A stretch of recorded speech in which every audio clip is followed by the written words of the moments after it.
Parkinson's disease is a progressively debilitating condition that affects movement, but can exercise help? In this video, we take a look.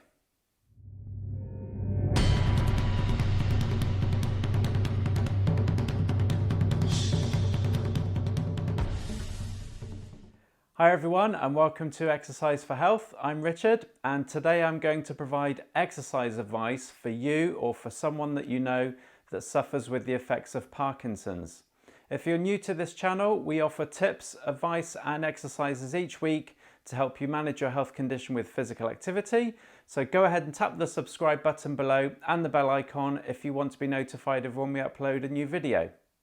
Parkinson's disease is a progressive condition that is caused by a loss of nerve cells in a part of the brain which leads to reduction in a chemical called dopamine.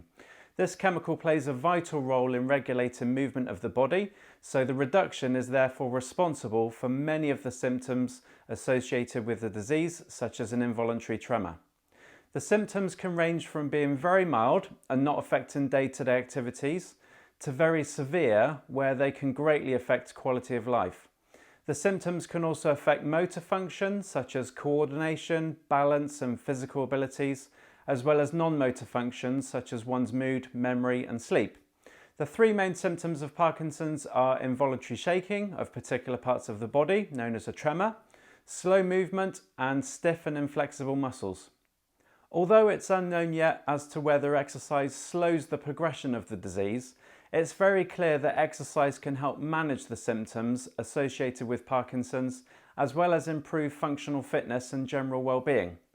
Depending on how the symptoms affect you will depend on what types of exercise will be appropriate for you, but most importantly, it's best to do something that you enjoy and will stick to in the long term. Exercises that you choose to do should focus on aspects of balance, with examples such as yoga, tai chi or prescribed home exercises that challenge your balance. Coordination, this can be in the form of dancing or learning a new movement pattern to challenge the brain.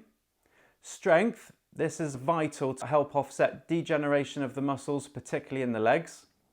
Posture will be exercises that work on your core and help you keep the body upright. And flexibility, where stretching and mobility exercises play an important role in reducing stiffness. Now, I've already done 18 follow-along exercise videos on this channel, ranging from a gentle chair-based program all the way up to a more vigorous aerobic and strength workout.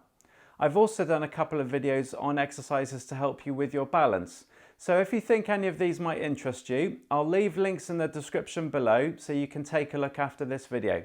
However, I'm going to provide you with my 5 top exercises that combined will help you with each of the aspects of balance, coordination, strength, posture and flexibility, so you can do them whenever you can at home to manage your symptoms. So let's go through them. The first one is my favourite and is the squat with a heel lift. This targets the muscles of the legs to maintain your strength whilst also challenging your balance when standing upright. To perform this exercise safely, it's a good idea to have something to grab in front of you just in case you need to. This could be a kitchen worktop, the back of a dining room chair, or some household furniture like I'm using here. Start with your feet a shoulder width wide and begin slowly pushing your hips backwards, bending at the knees, bringing the torso forward slightly. Ideally, see if you can get your hips as low as your knees. Then as you begin to come back up to a standing position, see if you can get the heels to lift off the ground for a couple of seconds before starting the movement again. Perform the movement in a slow and controlled manner about 5 to 10 times and really focus on your technique, so not to look down at the ground and maintaining your balance throughout. You can also make this exercise harder by standing on a cushion with the feet a bit closer to challenge the balance element of the exercise even more. Just ensure your knees remain the same width as your feet throughout the movement. This one will really challenge your balance as you'll be standing on one leg. Start as you did with the squat exercise, near something you can hold if necessary, in an upright position, focusing on your posture, looking straight forwards. Lift one foot off the floor and keeping the leg straight, raise it up to the side of the body and then lower again without touching it on the ground. Do this slowly between 5 and 10 times before switching to the other side. You will find that the movement of the leg will move your centre of gravity, therefore affecting your balance. So this is a great way to train the brain while strengthening the core muscles and around the hips. To help you, focus on a point directly in front of you while the leg is moving to help you control your balance. The next exercise is great for strengthening the posture muscles of the upper back, whilst at the same time training your brain for understanding your body's position and balance point. To start with, you'll need to find a bit of wall space that you can lean your back against with your feet a short distance away from the wall. Bending your arms, you will forcefully push your elbows into the wall to move your body forwards to a standing position where you then need to control your balance.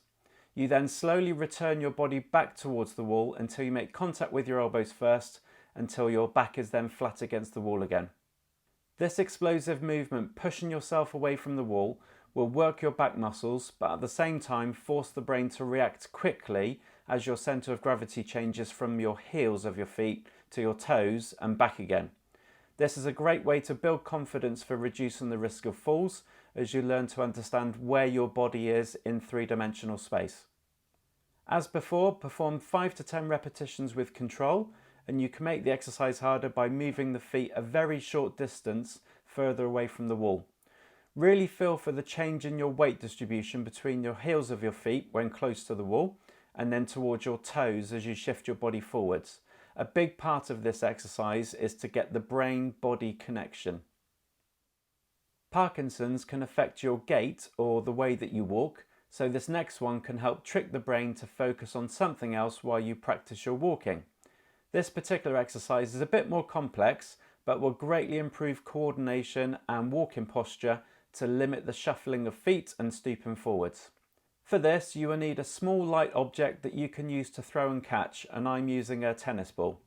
You will also need some space to be able to walk around in, but essentially you're going to walk forwards normally with a good heel-toe action whilst throwing the ball from one hand to the other. You will need to keep your head up so your peripheral vision can ensure that you walk safely in your chosen space, but you may find that the use of the ball will help with your walking gait.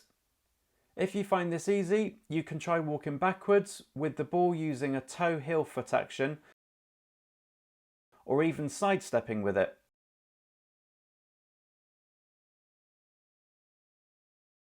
And if you really want to go for it, try skipping.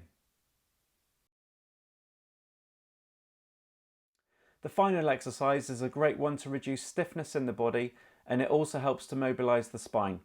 You need to do this seated, so find a comfortable chair that you can sit in on the front half of it so you don't slouch back into it. Take your feet out a bit wider than a shoulder's width on the floor. You can go wider if you have better mobility. You will then lean forward, sliding your hands down your shins until your elbows are on the inside of your knees. This is how you start. Lifting one hand, you are going to raise it up in the air, keeping the arm straight while twisting to look at the hand. At the same time, use your opposite elbow to push on the inside of the knee, forcing it outwards. This will really open up the joints of the hips and spine while stretching the muscles around your core. Hold it at the top for about 5 to 10 seconds and then lower the arm and repeat on the opposite side.